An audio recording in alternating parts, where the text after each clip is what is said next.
So thanks for coming. I'm Lisa Lavasser. I am the founder and executive director and research director of Internet Safety Labs, and we are a nonprofit independent product safety testing organization for software. And I'm really excited to be here talking to you today about hidden digital identity infrastructure, which I wish I had called IAM's evil twin, because that's really kind of what we're going to be talking about today. So for so many years, the going joke was that people have been saying the internet was missing an identity layer. And I'm here to tell you that there is an identification layer, and it's running above the application layer. It's hiding in plain sight, and there are, in fact, many of them. And so today we're going to take a closer look at these hidden identity infrastructures. We're going to talk about how we got here. We're going to talk about how the visible and the hidden infrastructures are related, and why we should care about this hidden identification, and finally, what can and should be done. So first off, when we say hidden and visible, we have to understand from whom, and we're really taking a consumer's view of identification. So this whole presentation comes from the consumer's perspective. And from the consumer's perspective, visible identification is actually the smaller piece of the iceberg. And the visible identification, as we're going to see, is really the part that is that's much better. I don't have to shout. Okay, sorry for shouting at you. The visible part is actually the smaller part of this, and this is the part that customers or users can see and participate in. The hidden identification is the larger piece that consumers are uninvolved and often unaware of. So let's unpack that just a tiny bit more. So with visible identification, I participate as the user of the technology in the establishment of the credentials. I am hopefully proactively seeking to be remembered, recognized, and responded to.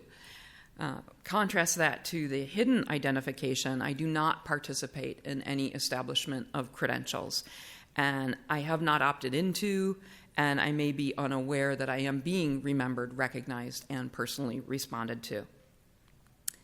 A fundamental aspect at Internet Safety Labs is the so-called me-to-be relationship, and this is the relationship that the individual is having with the maker of the technology as mediated through the technology itself.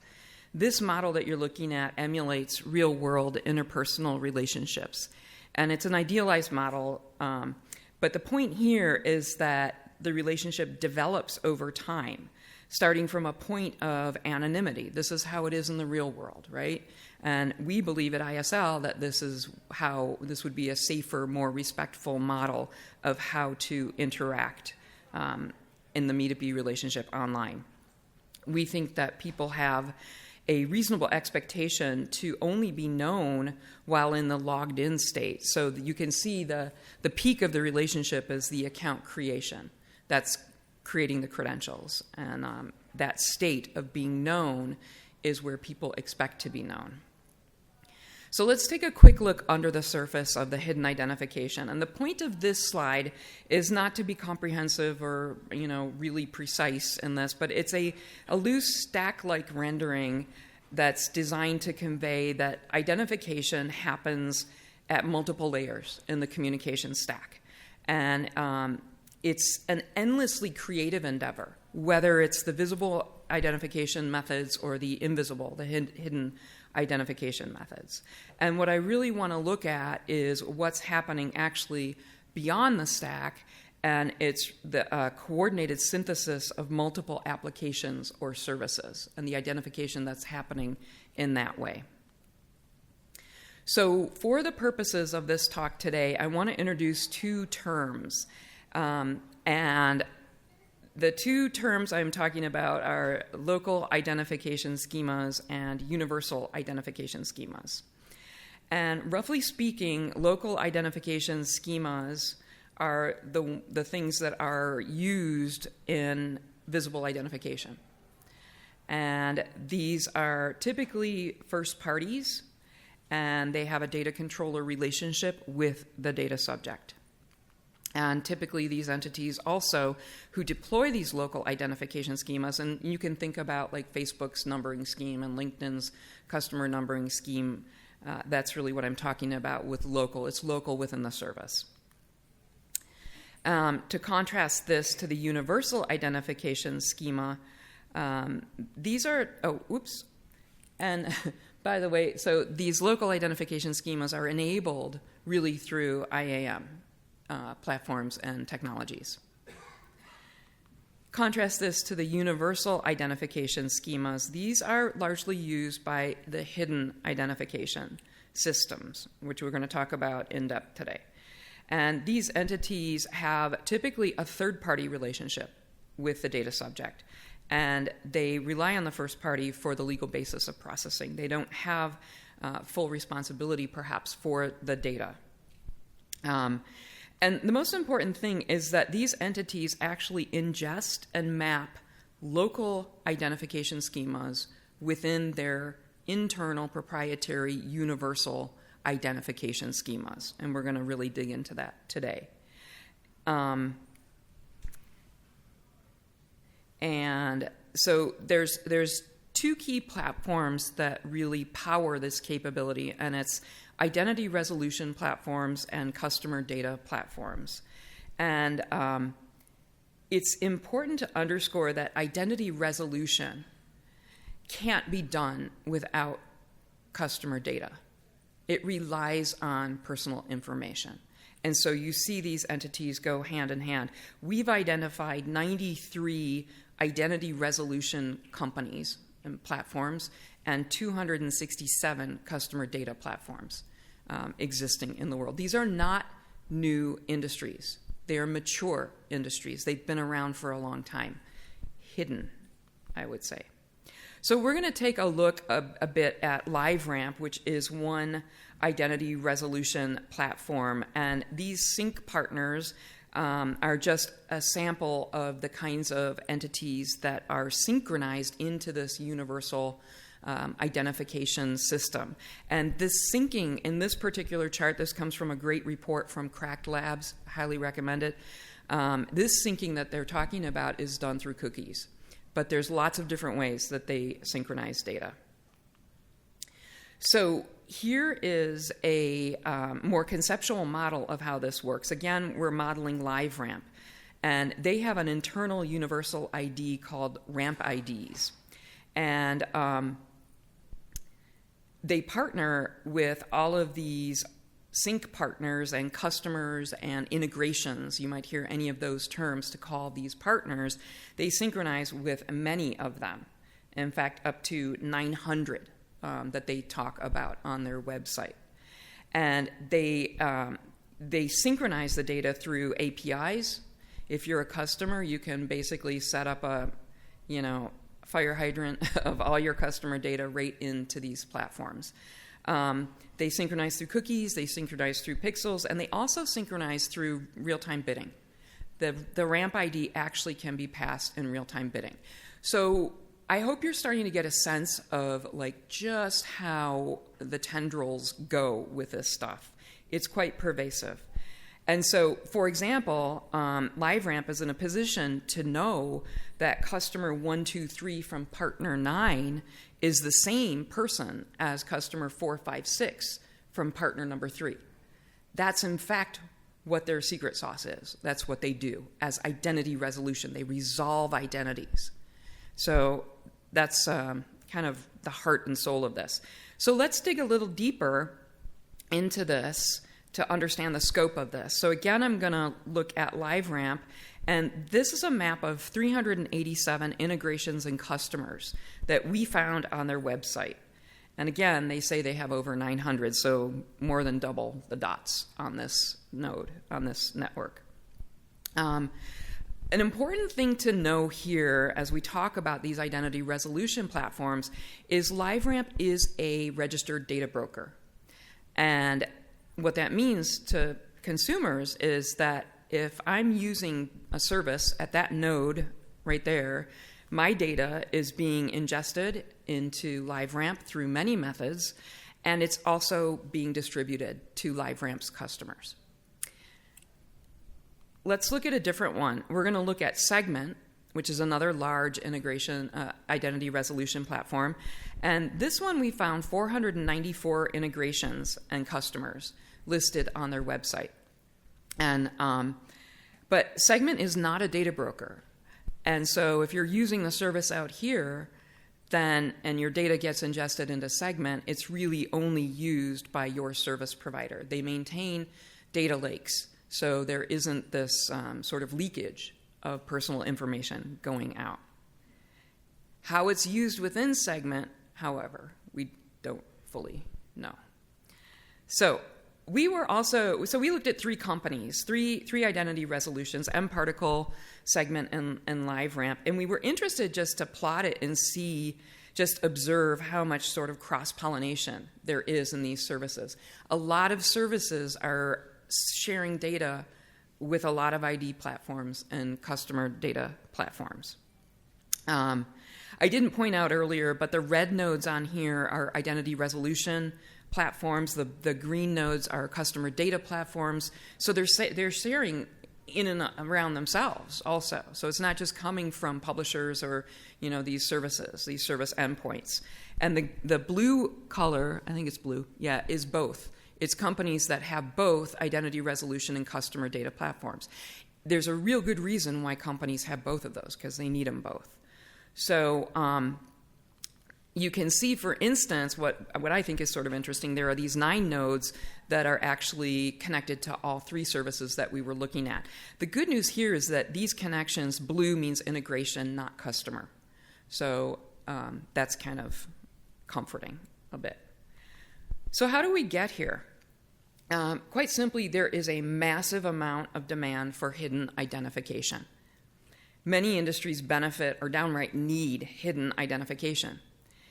Industries involved in risk reduction, industries who want to influence customers, industries who amass information as a core business. And all of these have really spawned the demand for the infrastructure that enables the hidden identification. And that's these identity resolution and customer data platforms. The total, this is not the right version, shoot. The total size of this market is, all of these entities on this slide, $9 trillion. US GDP last year was $27 trillion. $9 trillion. Lot of demand for hidden identification. A lot of demand. And it's growing. It's got a 15% annual growth rate. I would be remiss if I didn't also acknowledge the fact that the removal of third-party cookies was also a factor in driving, innovation and movement to these platforms. And you can see on a couple of these platforms that we've been looking at that, they're proudly talking about how, don't worry, we don't need those pesky third-party cookies. We can still identify your customers. So it's a little bit like whack-a-mole. The need to identify people, even when they aren't logged in, it's never going to disappear. There's too much demand, too little governance and oversight of this situation. So how are these two infrastructures related? And I've kind of already said how they're related in a couple different ways, but I think it's worth doing a little bit deeper compare and contrast. First of all, there are a lot of similarities. Both the visible and the hidden came out of industry. They were industry needs to develop these things. They were deployed and paid for by industry. And both of the kind of broad industry groups that utilize these functions typically monetize user data in some way or another. But the safety of that data monetization really depends on the business model, like we saw with the data broker, right? That's a much more disturbing picture than if the data just goes in and stays there. So consumers did not ask for this, but we do like free. So we are perhaps a bit complicit. Let's look at some differences. The purpose of identification in these two types of infrastructures drives some important differences. So the visible identification is really used to limit access to institutional resources and grant rights to people. You all know this better than I do. You live and breathe this, I know. It's really acutely focused on accuracy. Like, it doesn't tolerate inaccuracy of identification well. And there is a much more stronger liability for user data. The hidden infrastructures, especially with the marketing hidden infrastructures, which is really what I'm getting at most with this, they're really keen to join diverse swaths of information. That's their purpose for existing.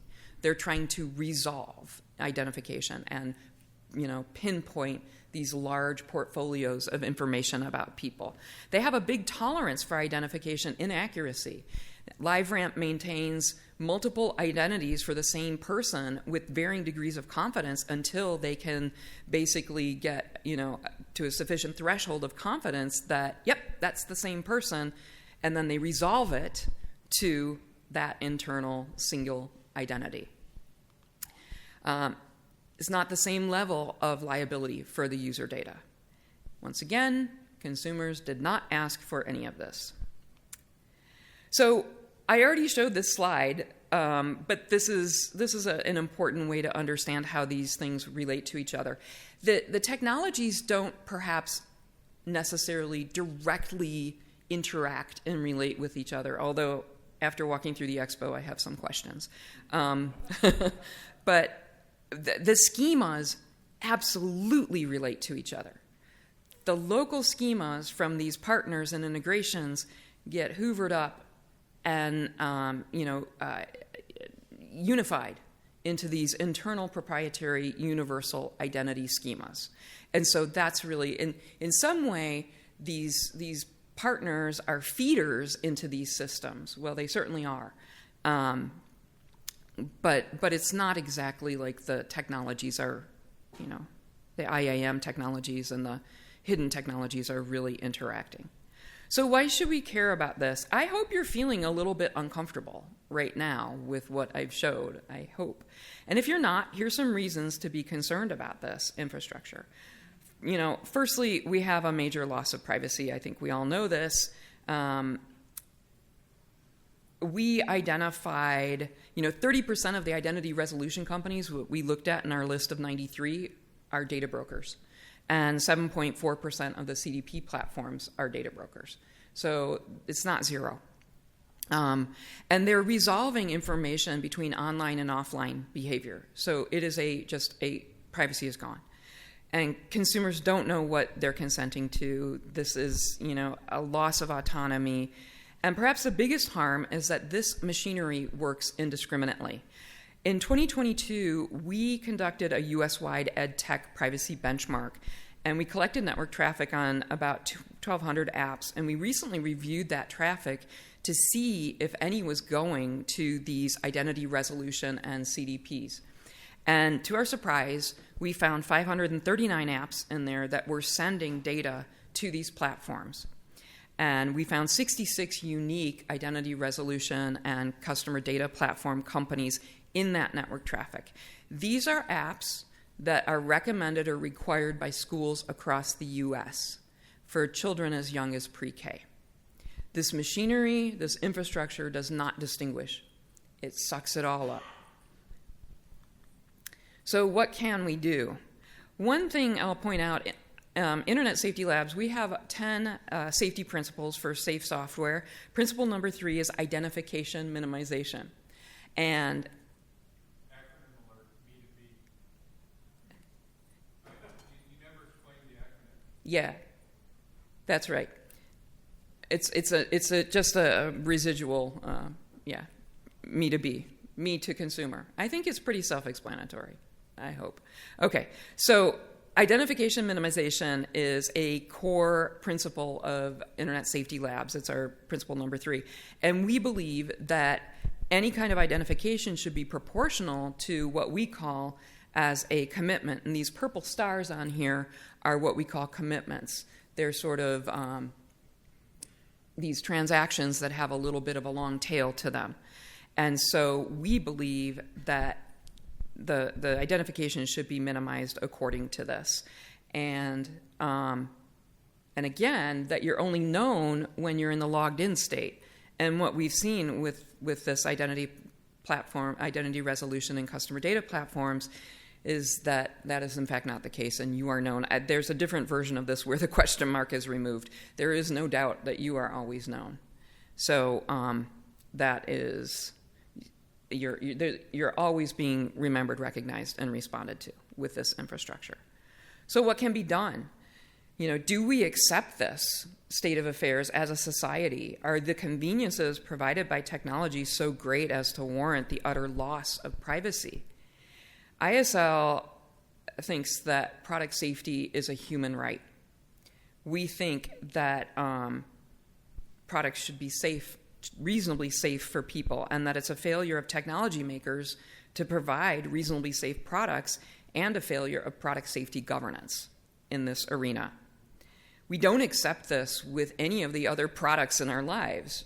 We don't accept this complete absence of product safety oversight.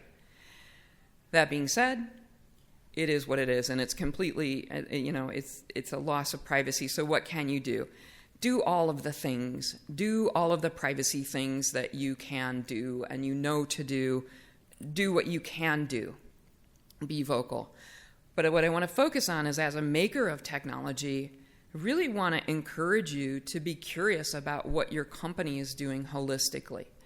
Are you minimizing identification?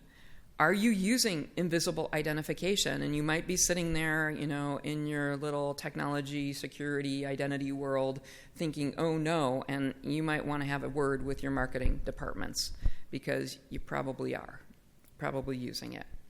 So I encourage you to get curious and vocal about this, because if it doesn't feel right to you, you should do something. So I hope that this has illuminated a little bit of the machinery of how this is working. Your phone isn't listening to you. It doesn't need to. It's got thousands of services that you're using or somehow connected to, sending data and synthesizing data all the time. It doesn't need to listen to you. It's not magic. So for me, knowing it's happening and knowing how it's happening were two really different things. And the sheer magnitude of the thing is kind of overwhelming. I think also these particular platforms that make this hidden identification have a vast amount of power, informational power, just a vast amount of power. And they're unique kinds of platforms that I think demand special attention. Along the lines of the very large online search engines and very large online platforms under European Union regulations. I think that more oversight and governance is needed on these platforms. And just to put it all into perspective, I didn't even talk about how AI amplifies and weighs into this. So I thank you for your kind attention, and I think we have a few minutes for some questions.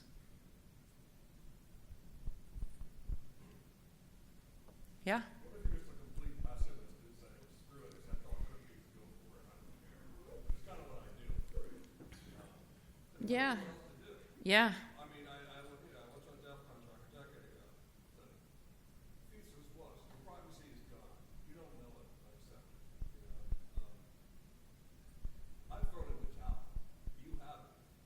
Why haven't you? Yeah, because I do not think that the world we live in is safe for humans and for societies or the planet. I don't. I think that technology is drunk on itself and has lost sight that it is a servant. We haven't gotten to AI yet. I know. I can't even with it, because the privacy. We got this hemorrhaging, right? We've got hemorrhaging happening that's fueling. We databaseified the internet, and then we computified it with AI. We should not be surprised that this is happening, but. And then I knew when it tries to work the right flags, nobody I guess can shut that. Yeah. I gotta fight for it. Yeah. There was a statistic you threw out. I